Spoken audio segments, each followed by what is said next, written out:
The fighting was over, but the dying had just begun. After the battle, Roman legions faced a worse enemy than any Germanic tribe: infection. Wounds wept pus, flesh blackened, and fever claimed men faster than any sword. Inside the medical tents, the air stank of iron and rot. Then, a medic held up a loaf of bread. It was covered in green mold, the kind that meant the bread was ruined, inedible, dangerous. Other soldiers turned away, disgusted. But the medic pressed that rotting loaf directly into an open wound. The soldier screamed. The tent fell silent. And within days, the wound began to heal. The Romans didn't know why it worked. Some bread saved lives. Other bread killed faster. They had no concept of bacteria, only observation, superstition, and desperate hope. For 2,000 years, the secret died with the empire.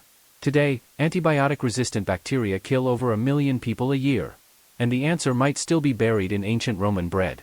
But the question no one could answer was, how did they know which mold would save you?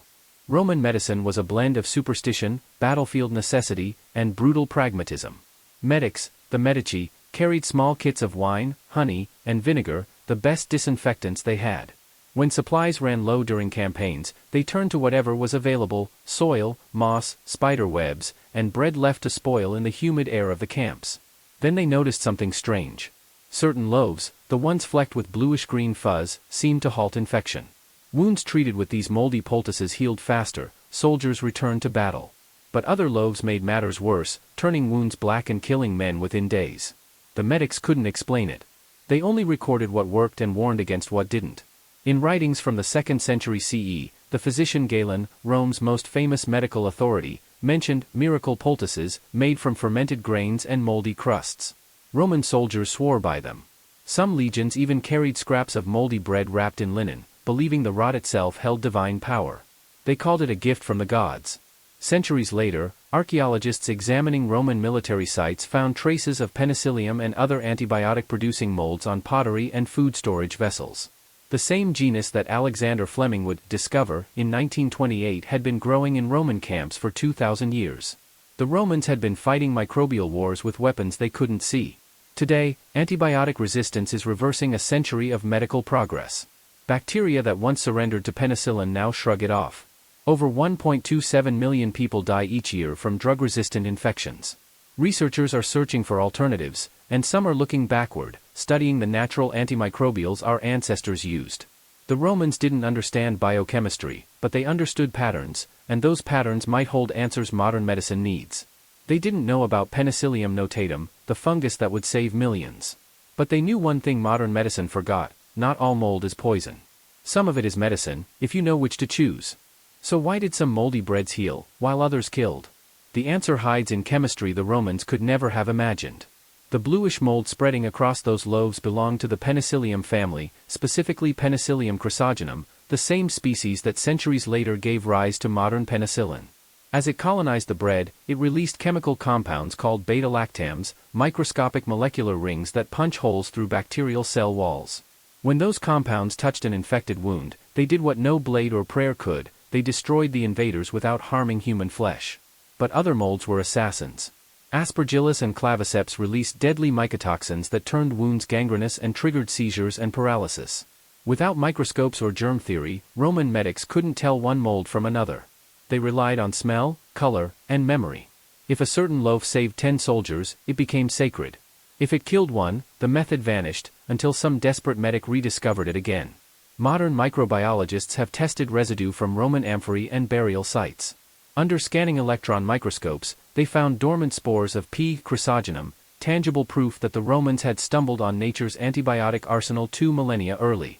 And they weren't alone. Egyptian healers used moldy barley, Chinese physicians applied fermented soybean paste to wounds. Across continents, civilizations discovered the same strange pattern: sometimes rot was poison, sometimes it was salvation. The idea was simple: fight rot with rot. But beneath that intuition was a hidden law of nature. Long before humans learned the word antibiotic, evolution had been running its own biological arms race. Every mold and bacterium was a soldier, adapting, outsmarting, surviving. The Romans were clever enough to borrow those weapons, but never to understand the war they joined. Their crude miracle worked for centuries, until modern science, armed with real knowledge, managed to lose the very weapon they discovered. The Romans' crude antibiotics worked, for a time. But evolution never sleeps.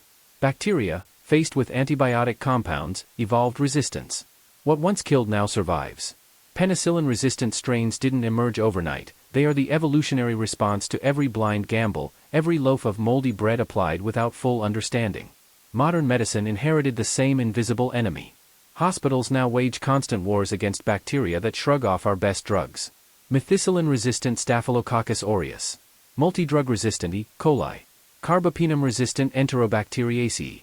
These aren't new species, they're evolved versions of common bacteria, armed with genetic defenses against every antibiotic we've deployed.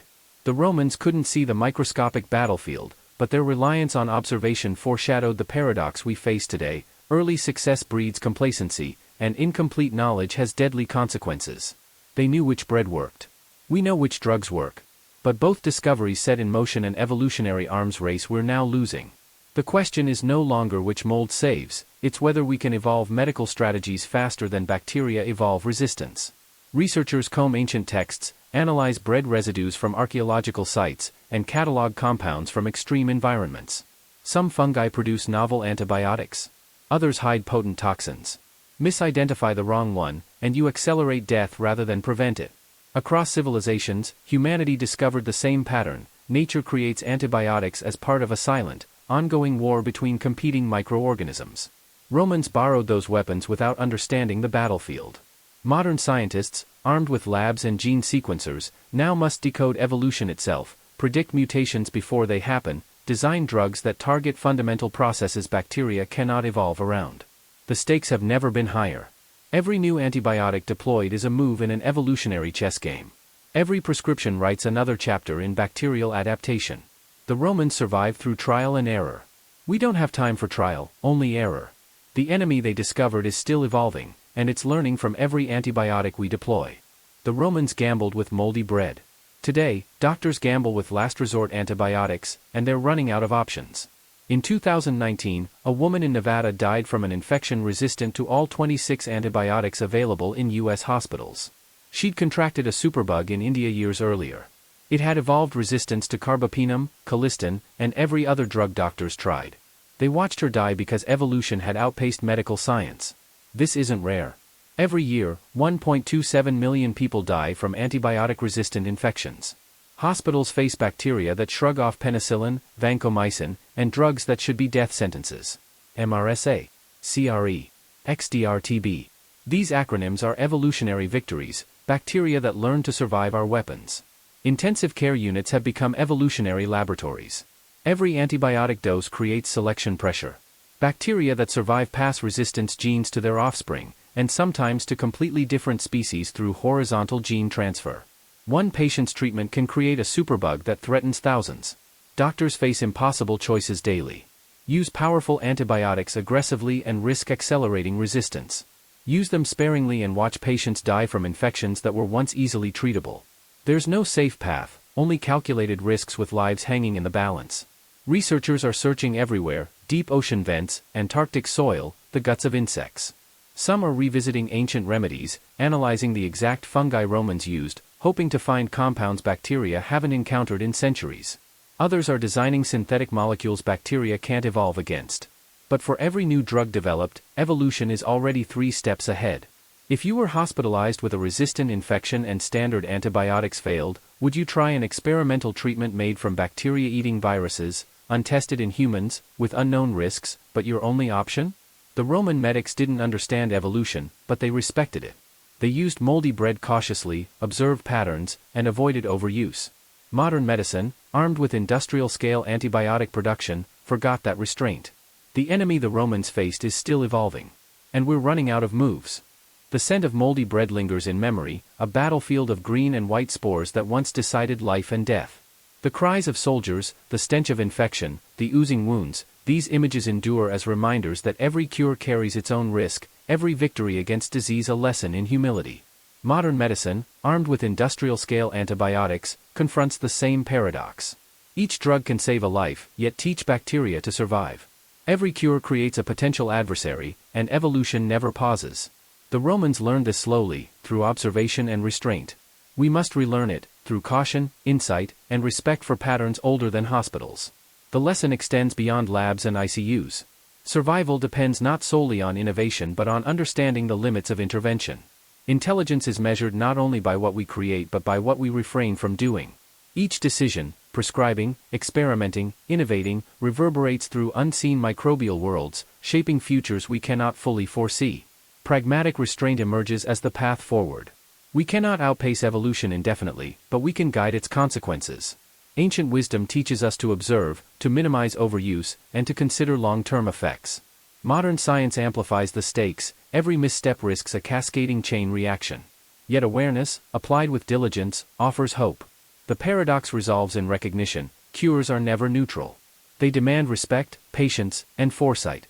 In understanding this, humanity learns humility, and medicine learns wisdom. In the quiet aftermath of a battle won against infection, the faint green of mold recalls the price of overconfidence. The battlefield smells linger in memory, and each surviving patient is a testament to the delicate balance between intervention and restraint. The enemy may adapt, but we can adapt with understanding, patience, and care. And so life continues, cautious, measured, aware. Humanity persists not by conquering nature's tiniest warriors outright, but by learning their rhythms, respecting their patterns, and embracing the balance between action and observation. The smallest spores, once feared, become teachers, guiding a future where survival is earned through wisdom, not only power.